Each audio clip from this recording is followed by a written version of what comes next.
थे Wednesday classes को। तो हम ऑलमोस्ट कार्तिक महीना के लास्ट 7-8 डेज है ना अभी तक। So it is a very very powerful month हमारे भक्ति को बढ़ाने के लिए।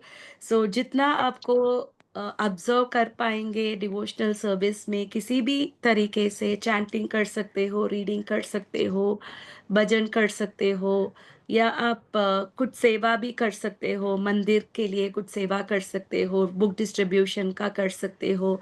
वॉट एवर द सेवा आप जो भी कर पाएंगे अपने काया वाचा मनसा के द्वार, इसका हमारा 1000 टाइम्स बेनिफिट्स मिलता है इस महीने में करने से। सो आप जितना होगा आप try to observe in Krishna consciousness. तो हम भगवत गीता सेकेंड चैप्टर में हैं। तो हम चैप्टर 2 में है। चैप्टर 2 भगवत गीता का सारांश है। एकदम एक बहुत मुख्य चैप्टर है, क्योंकि जो भी लोग चैप्टर 2 को समझ सकते हैं उनको बाकी सब चैप्टर्स भी आसानी से समझ में आएगा, क्योंकि पूरा गीता का जो सारांश इसमें है। और इसी के ऊपर अर्जुन बार बार और भी सवाल पूछेंगे और उसका जवाब कृष्ण देंगे। तो ये पूरा गीता का समरी है इसमें। तो सेकेंड चैप्टर का डिवीजन है गीता। जी स्टैंड्स फॉर गुरु। गुरु। अर्जुन ने कृष्ण को गुरु अपनाया। पहले कैसा था उनके रिलेशन? एक फ्रेंडशिप जैसा था। तो फ्रेंडशिप में, मित्रता के में हम इतना सीरियस नहीं लेते हैं। तो अर्जुन बहुत कंफ्यूज हो गए, क्योंकि उनको युद्ध नहीं करना था, क्योंकि अर्जुन को धर्म क्या है वो समझ नहीं पा रहा था। शायद उनके अर्थ में अर्जुन धर्म को युद्ध न करना धर्म मानता था। उसको लगता कि अगर मैं युद्ध करूंगा तो वो पाप होगा, अगर मैं युद्ध करूंगा तो मैं वो जो डिस्ट्रक्शन ऑफ फैमिली ट्रेडिशन, ये सब वर्ण शंकरा पॉपुलेशन होगा। मैं युद्ध करूंगा तो करुणा भाव किधर होगा, और मैं किसके साथ में भोग लूंगा। अगर पूरा किंगडम भी मिल गया, उसको सेलिब्रेट करने के लिए भी लोग चाहिए ना। जैसे शादी जैसे इवेंट्स को हम कैसे मनाते हैं, it is not a family event. हम सबको बुलाते हैं, अपने एंटायर फ्रेंड्स और रिलेटिव सर्कल को हम बुलाते हैं। क्यों बुलाते हैं ऐसे? क्योंकि सबके साथ मनाने से ही हमको आनंद मिलता है ना? अपने आप करने से नहीं मिलता है ना। सो अर्जुन अगर युद्ध भी जीत लिया तो किसके साथ वो उसको एंजॉय करेगा? तो ये सब आर्ग्यूमेंट था जो अर्जुन ने भगवान कृष्ण के सामने उन्होंने रखा। तो कृष्ण ने श्लोका नंबर 11 to 30 तक उसका डिवीजन क्या है? आइडेंटिटी, हमारा असलियत क्या है? आत्मा है। हम शरीर नहीं है, हम आत्मा है। तो अर्जुन तो भगवान कृष्ण ही बोल रहे थे आत्मा तो शाश्वत है, शरीर अशाश्वत है। शरीर का 6 प्रकार का ट्रांसफॉर्मेशन होता है। क्या क्या है वो? 6 टाइप ऑफ चेंजेस होता है शरीर में। चाइल्डहुड, बर्थ, पहले बर्थ होता है, उसके बाद ग्रोथ होता है, उसके बाद थोड़ा देर हम ऐसा वी रिमाइंड लाइक दैट, और उसके बाद रिप्रोड्यूस करते हैं, संतान पैदा करते हैं। उसके बाद क्या होता है? हम ड्विंडल हो जाते हैं, हमारा शक्ति, हमारा इंद्रियां सब क्या होता है? सबका पावर कम हो जाता है ना। फिर अंत में हम मर जाते हैं, ये शरीर का नाश होता है। पर आत्मा का ऐसा कुछ चेंज है क्या?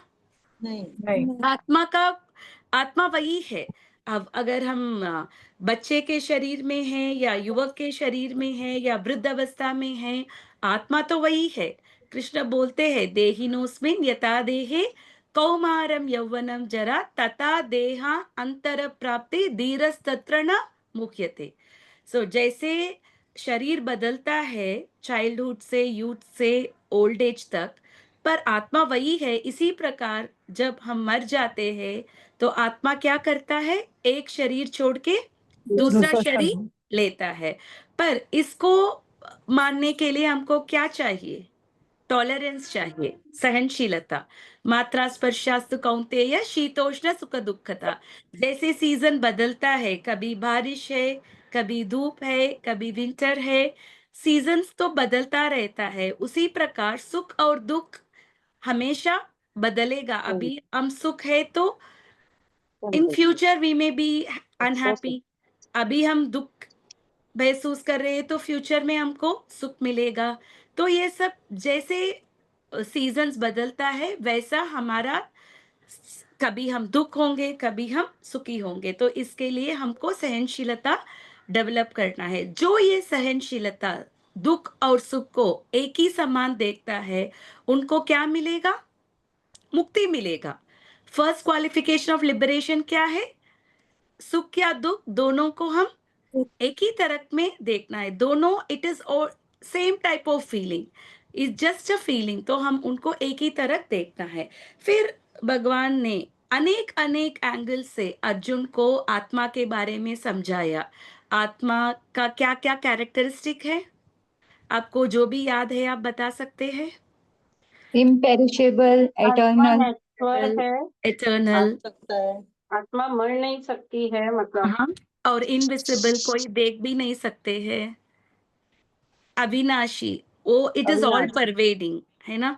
आत्मा इतना छोटा है पर उसका प्रभाव पूरा शरीर में है।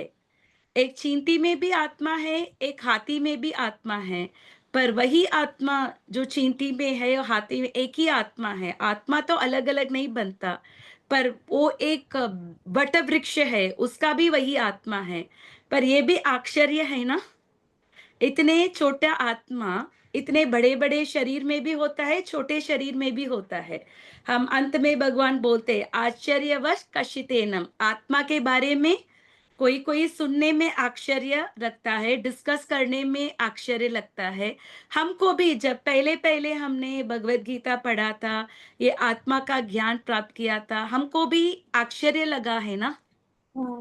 इतना सारा छोटा सा आत्मा कैसे पूरा शरीर को मेंटेन करता है, ये आत्मा के गुण को सुन के हमको भी होता है। पर कुछ कुछ लोग हैं, इतने सुन के भी, देखते भी, डिस्कस करने से भी उनको इन सब में विश्वास नहीं होता है। वो लोग मानेंगे नहीं। उनको लगेगा कि मैं तो अपना पिछले जन्म में मैं क्या था वो मैं याद नहीं कर पा रहा हूँ। अगले जन्म मेरा क्या मिलेगा वो भी मुझे पता नहीं है। मैं सिर्फ ये जन्म को देख पा रहा हूँ। तो इस जन्म में मुझे क्या करना है, क्या सही लगता है, क्या करना है वही मैं करूँगा। बहुत सारे लोग ऐसा बोलते हैं ना। जी। उनको पता नहीं था, क्योंकि मैं तो जानता नहीं हूँ। प्रभुपाद जी ने एक क्लास में बताया, किसी को उन्होंने बताया, एक फॉरेनर को, आप डॉग बन जाएंगे नेक्स्ट लाइफ में अगर आप भक्ति नहीं करेंगे या आप धर्म का पालन नहीं करते। तो उन्होंने कहा तो क्या है, डॉग बनूंगा तो उसमें क्या है, मैं डॉग बॉडी में रहूंगा। मुझे तो वैसा तो याद नहीं होगा मैं पिछले जन्म में क्या था, है ना। हम एक सुअर के शरीर में रहता है तो हम क्या खाते हैं, स्टूल खाते हैं। एक कुत्ते के शरीर में होते हैं तो कुत्ता जैसा हम बिहेव करते हैं। आत्मा जो भी शरीर में जाता है उस शरीर को अपने आप मानते हैं, है ना। हम भी जी, वही जी। देहात्म बुद्धि में है ना। हम कितना भी हम सुनते हैं, हम भी सोचते हैं कि हम वो देहात्म बुद्धि है ना हमारे में। हम हाँ, ये सही। शरीर के साथ जो भी शरीर आत्मा धारण करता है, वो आत्मा उसी को रियलिटी मानते हैं। मान तो लेता है। अलग अलग तरीके से उन्होंने समझाने का कोशिश किया, क्योंकि Krishna arjuna was talking about compassion. तो कृष्ण ने बताया आपको फिक्र करने की जरूरत नहीं है, क्योंकि आत्मा का नाश ही नहीं है, ये नाश सिर्फ शरीर का होगा। शरीर का है। फिर उन्होंने दो तरह का धर्म के बारे में बताते हैं, एक है स्वधर्म स्वधर्म, और दूसरा है परोधर्म। परोधर्म। स्वधर्म माने क्या है, हम सबको अपना अपना प्रिस्क्राइब ड्यूटी है ना। अपने वर्ण के अनुसार, कोई क्षत्रिय है, ब्राह्मण है, वैश्य है, शूद्र है, तो जो भी वर्ण में है उस वर्ण के अनुसार हमको काम करना है। जो भी हमारे गुण कर्म विभागश, भगवान ने जन्म कर्म विभागस्य नहीं बोला था, अपने गुण और अपने कर्म के अनुसार सोसाइटी में 4 डिविजन्स है। तो उस डिविजन के अनुसार हमको अपना कर्तव्य निभाना है। अर्जुन कौन है इधर? अर्जुन एक क्षत्रिय क्षत्रिय है, और क्षत्रिय वो पैदा भी क्षत्रिय हुआ था और उनका गुण भी क्षत्रिय है। हमने देखा था अर्जुन ने बहुत सारे लोगों से उनको स्पेशल वेपन्स मिला था। उनको एक बार वो शिवजी से भी उन्होंने युद्ध किया था और उनसे जीत लिया। उसके कारण क्या मिला था अर्जुन को? पशुपतास्त्र, जिस अस्त्र से वो अपने टीचर को भी वो मार सकता है, उतना पावरफुल अस्त्र है। द्रोणाचार्य को भी उन्होंने प्लीज किया, तो द्रोणाचार्य से भी उनको वेपन मिला था। और इंद्र को भी एक बार उन्होंने जीत लिया, तो उन्होंने भी प्रसन्नता होके उनके एक शास्त्र दिया था। तो अर्जुन इतना वेल इक्विप्ड फाइटर है, not only by birth but गुण से भी। इसके बावजूद भी अर्जुन को क्या लगा? तो युद्ध युद्ध में करने से मैं पाप करूंगा। पाप माने क्या है? मैं अपनों से लड़ने से क्या होता है? पाप होता है। टीचर को मारने से पाप होता है। होता है। अपने ग्रैंडफादर से करने से पाप होता है। पर कृष्ण उल्टा क्या बोलते हैं? अपने कर्तव्य न करने से पाप होगा। पाप होता है। अर्जुन को लगता है कि ये कर्तव्य करने से पाप होगा, पर कृष्ण क्या बोलते हैं? ना कर्तव्य करने से न निभाने से आप पाप करेंगे। पाप होगा। क्योंकि हम हर किसी को भी कुछ ना कुछ तो काम तो करना ही पड़ेगा। हाँ हम ऐसा नहीं ना, अगर हम घर पे बैठे हैं फिर भी हमको कम से कम हम किचन तक जाके खाना लेके खाना है ना, सही कुछ बात। तो करना पड़ेगा ना, ऐसा हम बैठ नहीं सकते हैं ना। तो नहीं। वो कर्तव्य तो अर्जुन तो करना ही पड़ेगा। माता जी 31, 32 और 33 का सिर्फ ट्रांसलेशन पढ़ना है, कौन पढ़ सकते हैं? 31 से पढ़ना है। नहीं, सिर्फ ट्रांसलेशन। हाँ। ओके। सामाजिक व्यवस्था के 4 वर्णों में द्वितीय वर्ण उत्तम शासन के लिए है और क्षत्रिय कहलाता है। छत का अर्थ है चोट खाया हुआ। जो क्षति से रक्षा करे वह क्षत्रिय कहलाता है। प्रायते रक्षा प्रदान करना। क्षत्रियों को वन में माता जी परपोर्ट नहीं, सिर्फ ट्रांसलेशन, अनुवाद। तो सॉरी हाँ, ओके। क्षत्रिय होने के नाते अपने विशिष्ट धर्म का विचार करते हुए तुम्हें जानना चाहिए कि धर्म के लिए युद्ध करने से बढ़कर तुम्हारे लिए अन्य कोई कार्य नहीं है। अतः तुम्हें संकोच करने की कोई आवश्यकता नहीं है। तो भगवान क्या बोलते हैं? कृष्ण बोलते हैं कि क्षत्रिय होने के नाते उसको अपना कर्तव्य निभाना है, धर्म का पालन करने के लिए उसको युद्ध करना है, उसको उसके लिए सोचने की जरूरत नहीं है। ये अर्जुन का स्वधर्म है। और नेक्स्ट श्लोक का अनुवाद माता जी। हे पार्थ, वे क्षत्रिय सुखी हैं जिन्हें ऐसे युद्ध के अवसर अपने आप प्राप्त होते हैं, जिससे उनके लिए स्वर्ग लोक के द्वार खुल जाते हैं। हमने देखा था अगर हमको स्वर्ग लोक जाने का क्वालिफिकेशन मिलना है तो क्या करना है हमको? अपना 100 लाइफ टाइम पे 100 लाइफ टाइम्स में हमको एक भी झूठ नहीं बोलना था।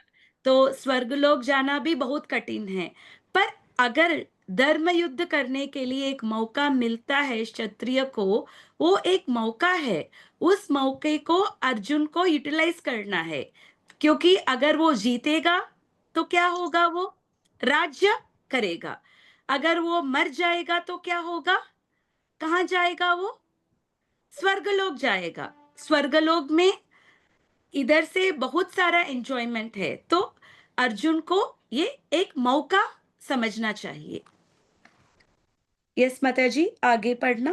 किंतु किंतु यदि तुम युद्ध करने के स्वधर्म को संपन्न नहीं करते तो तुम्हें निश्चित रूप से अपने कर्तव्य की उपेक्षा करने का पाप लगेगा और तुम योद्धा के रूप में भी अपना यश खो दोगे। तो क्या होगा? अर्जुन का यश खो जाएगा। एक क्षत्रिय होने के नाते अगर कोई यश खो जाता है तो वो बहुत बड़ा अपमान है ना? और क्या होगा? अर्जुन पाप करेगा। युद्ध न करने से अर्जुन पाप करेगा। क्यों पाप होगा? क्योंकि वो अपना स्वधर्म को नहीं निभा रहा है। हम आगे देखते हैं कृष्ण भगवान क्या बोलते हैं। प्लीज रिपीट आफ्टर मी।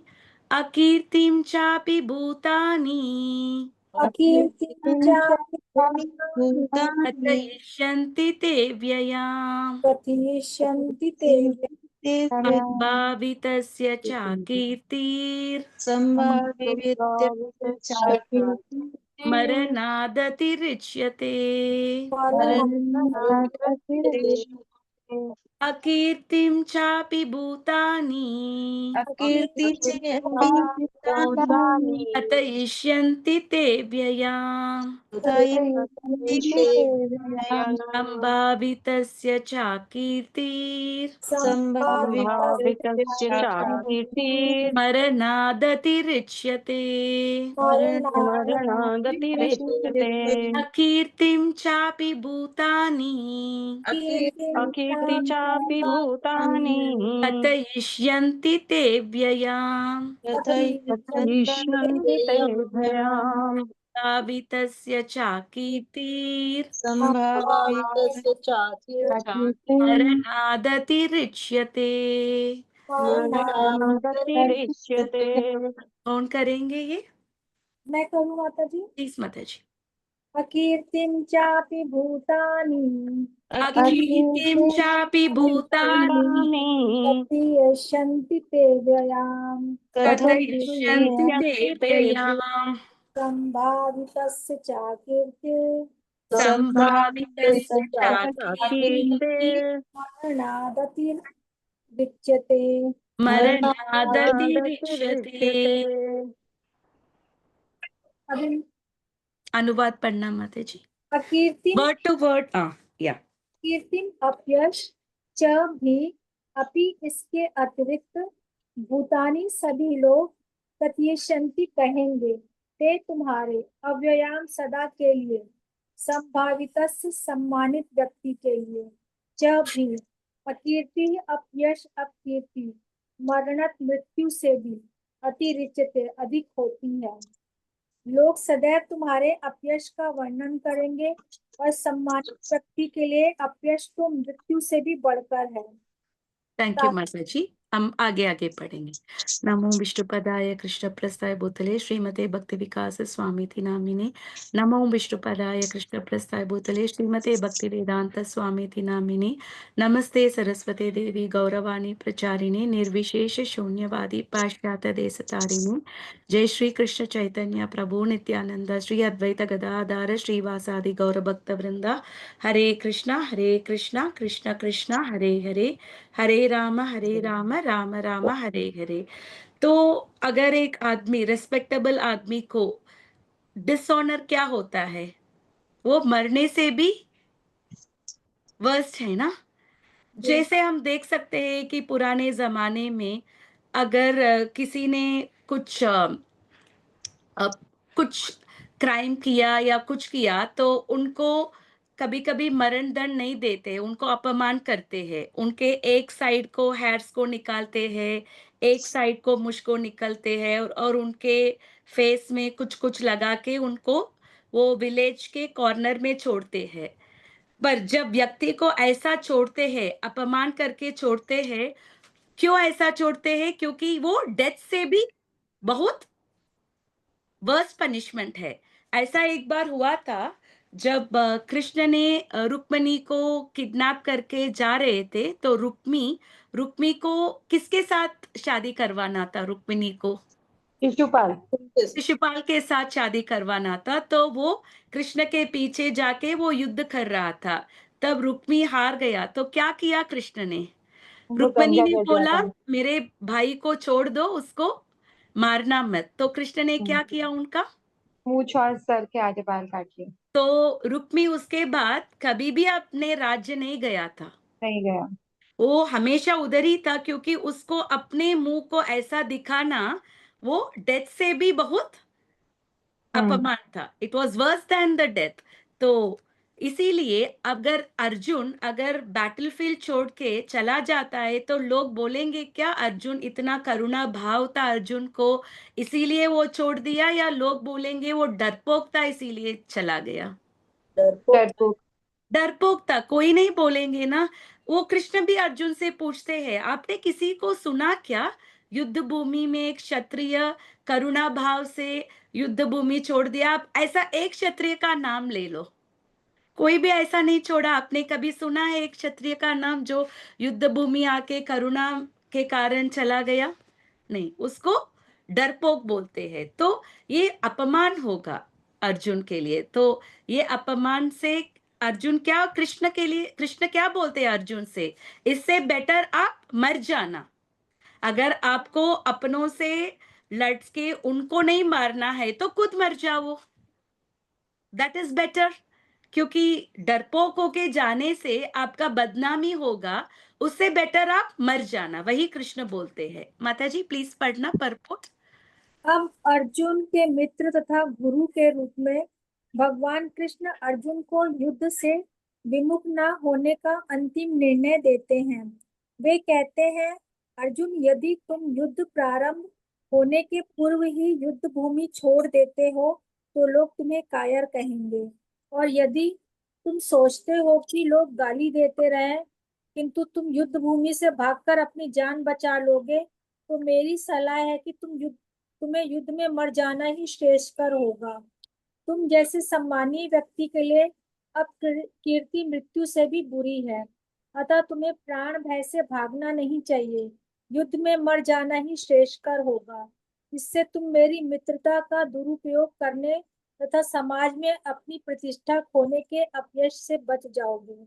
अतः अर्जुन के लिए भगवान का अंतिम निर्णय था कि वह संग्राम से पलायन ना करे अपितु युद्ध करे। तो क्या बोलते कृष्ण ने अर्जुन का ये आर्ग्यूमेंट्स को माना क्या? नहीं माना। उन्होंने बताया इससे बेटर आप मर जाओ युद्ध भूमि में, वो उससे बेहतर है। क्योंकि अगर आप कायर होके युद्ध भूमि को छोड़ देंगे तो लोग हमेशा आपका बदनाम करेंगे। और उसके ऊपर आप कौन हो? लोग अर्जुन को कैसे जानते हैं? कृष्ण के फ्रेंड है ना? और वो कृष्ण से सलाह भी लेते थे, अभी गुरु भी बन गए, फिलोसोफर भी फ्रेंड भी थे। और ऐसा कृष्ण का फ्रेंड होने के नाते अगर वो युद्ध भूमि छोड़ दिया तो वो कृष्ण का भी अपमान होगा, हाँ। अर्जुन का अपमान नहीं होगा। तो अर्जुन के लिए कृष्ण यही सलाह दे रहे हैं, आप ओपोनेंट्स को नहीं मराना है, अगर उनको किल नहीं करना है आप खुद मर जाओ, क्योंकि वो आपके लिए बेटर होगा। नहीं तो क्या लोग सोचेंगे, आप डर के युद्ध भूमि छोड़ दिए। एक बार ऐसा हुआ था, औरंगजेब के रेजिम में एक सेनापति था, उसने युद्ध भूमि में गया था और युद्ध में हार के वो वापस आ गया। तो उनके पत्नी ने उसके लिए दरवाजा नहीं खोली। उसने बोला था कि अगर आप युद्ध भूमि गए थे, आपको अंत तक जीतने का कोशिश करना है, तो नहीं तो मरना है। ऐसा युद्ध भूमि में हार के कायर जैसे बन गया तो उसने उनके लिए दरवाजा भी नहीं खोला। क्योंकि पहले तो युद्ध भूमि में लोग जीते थे या मरते थे, इन बिटवीन नहीं था। क्योंकि अगर एक सैनिक ऐसा मर जाता है तो उसको, ऐसा युद्ध भूमि को छोड़ के आता है तो उनको क्या बोलते हैं लोग? कायर बोलते हैं। इधर जीतना है या मरना है, एक ही ऑप्शन है, इन बिटवीन ऑप्शन बिल्कुल नहीं था। हाँ, तो हमने देखा था भगवान अर्जुन का फ्रेंड भी थे और फिलोसोफर भी थे। अगर अर्जुन ये युद्ध भूमि छोड़ दिया तो लोग उनको क्या बोलेंगे? कायर बोलेंगे। और अर्जुन के लिए मरना बेटर है। और एक रेस्पेक्टफुल आदमी के लिए बदनामी तो वर्स्ट है, डेथ से भी वर्स्ट है। और अगर अर्जुन को लगता है कि उसको ये युद्ध भूमि छोड़ना है, उससे बेहतर है वो खुद मर जाए, वो बेहतर है। तो कृष्ण बोलते हैं अर्जुन को, तुम मर जाओ पर छोड़ के मत जाओ, युद्ध भूमि को छोड़ के मत जाओ। नेक्स्ट श्लोक करेंगे। ये श्लोक समझ में आया ना? भयात्रणात् उपरतम् हंस्यन्ते त्वां महारथ। नश्येत्वा महारथः येषां च त्वं बहुमतः येषां च त्वं बहुमतः वा यास्यसि लाघवम् भूत्वा भयाद्रणात् उपरतम् भयात्रणादुपरितं मंस्यन्ते त्वां महारथ मश्यन्ते महारथ येषां च त्वं बहुमतः येषां त्वं बहुमतः भूत्वा यास्यसि लाघवम् भूता लाघवम् भयाद्रणात् उपरतम् भयात्रणादुपरतं मंस्यन्ते त्वां महारथ मस्ते महारथ येषां च त्वं बहुमतः येषां च त्वं बहुमतः भूत्वा यास्यसि लाघवम् लाघवम् किसको करना है ये श्लोक? मैं करूँ माता जी? ओके माता जी। भयाद्रनात् उपरतम् भयाद्रणात् उपरतम् मत्स्यन्ते त्वां महारथा मंस्यन्ते त्वां महारथ येषां च त्वं बहुमता येषां च बहुमतः भूत्वा यास्यसि लाघवम् भूत्वा यास्यसि लाघवम् भयात् भय से, रणात युद्ध भूमि से, उपरतम विमुख, मत्स्यन्ते मानेंगे, त्वाम तुमको, महारथा बड़े बड़े योद्धा, ये शाम जिनके लिए, च भी, त्वम तुम, बहुमता अत्यंत सम्मानित, भूत्वा होकर, यास्यसि जाओगे, लाघवम तुच्छता को। जिन जिन महान योद्धाओं ने तुम्हारे नाम तथा यश को सम्मान दिया है, वे सोचेंगे कि तुमने डर के मारे युद्धभूमि छोड़ दी है और इस तरह वे तुम्हें तुच्छ मानेंगे। तात्पर्य भाई श्रील प्रभुपाद। माता जी हम आगे आगे पढ़ेंगे। तो क्या सोचेंगे अगर अर्जुन युद्ध भूमि छोड़ दिया, जैसे हमने पहले चैप्टर में देखा था, अलग अलग कैडर थे ना, महारथ थे, अतिरथ थे। महारथ कौन है? जो एक आदमी अगर 10,000 लोगों को वो कॉम्बैट कर सकता है, उसको महारथ बोलते हैं। ऐसे महारथ लोग क्या सोचेंगे अर्जुन को? अभी तक उन लोगों को पता है कि अर्जुन बहुत बड़ा, is a very great warrior. अभी वो छोड़ के चला गया, जैसे कर्ण, दुर्योधन, ये सब क्या सोचेंगे अर्जुन के बारे में? वो लोग नहीं सोचेंगे कि अर्जुन करुणा भाव से छोड़ दिया। उनको लगेगा कि अर्जुन को डर लग रहा है हमसे युद्ध करने के लिए, इसीलिए वो छोड़ दिया। कोई भी नहीं सोचेंगे तुम करुणा के कारण तुम चले गए और तुमको तुच्छ समझेंगे। तुम इतना बड़ा योद्धा हो, पर अभी तुमको क्या सोचेंगे? तुच्छ सोचेंगे। तो एक भगवान के मित्र होने के बावजूद भी अगर अर्जुन को कोई तुच्छ समझेंगे, तो अभी कृष्ण को कैसे लगेगा? अच्छा नहीं लगेगा ना। दोस्त है, जैसे हम भी अपने खास दोस्त को कोई तुच्छ मानते हैं, तो हमको कैसे लगेगा? बुरा लगता है। बुरा लगता है ना, क्योंकि हम दोस्त को भी अपने आप जैसे मानते हैं ना। अपने खास दोस्त को कुछ अच्छा नहीं हो रहा है तो वो फीलिंग हमको भी होगा। जी। अगर अपने मित्र का अपमान हो रहा है तो हमको भी वो अपमान, हमको भी बुरा लगेगा, है ना। तो इधर कृष्ण के मित्र होने के बावजूद भी अगर अर्जुन का ऐसा सिचुएशन होगा, तो कृष्ण को वो डेफिनेटली बुरा ही बुरा लगेगा। लगेगा। माता जी आगे पढ़ना। तात्पर्य भाई श्रील प्रभुपाद की जय। भगवान श्री कृष्ण अर्जुन को अपना निर्णय सुना रहे हैं। तुम ये मत सोचो कि दुर्योधन, कर्ण तथा अन्य समान समकालीन महारथी ये सोचेंगे कि तुमने अपने भाइयों तथा पितामह पर दया करके युद्ध भूमि छोड़ी है। वे तो यही सोचेंगे कि तुमने अपने प्राणों के भय से युद्ध भूमि छोड़ी है। इस प्रकार उनकी दृष्टि में तुम्हारे प्रति जो समान है वह धूल में मिल जाएगा। हरे कृष्णा। तो कहाँ जाएगा Arjun? Arjun will go to hell. उसको लगता है कि युद्ध करना पाप है, पर युद्ध न करने से अर्जुन कहाँ जाएगा? He will go to hell, क्योंकि नरक जाएगा, क्योंकि ये बहुत बड़ा पाप है। युद्ध भूमि को छोड़ के जाना एक बहुत बड़ा पाप है। लोग उसका बदनामी करेंगे, ये करेंगे। तो ये हमारे लाइफ में हम कैसे ले सकते हैं? जैसे हम भी भक्ति के जीवन में आए हैं, तो जब पहले पहले जब हम लोग देखते हैं, हमको जप करते हैं, हम लोग सिर्फ प्रसाद लेते हैं और हम लोग भौतिक चीजों से थोड़ा दूर रखते हैं, तो हमको क्या बोलेंगे लोग? हमारा थोड़ा बदनामी करेंगे ना, बोलेंगे ऐसा क्या उम्र है वो सब कुछ छोड़ दिया, ऐसा क्या वो हमेशा एक सन्यासी जैसा सिर्फ वो नाम जप करता है, उसको कुछ बाहर जाना है, कुछ एंजॉय करना है लाइफ को, ऐसा बोलेंगे ना। हम्म।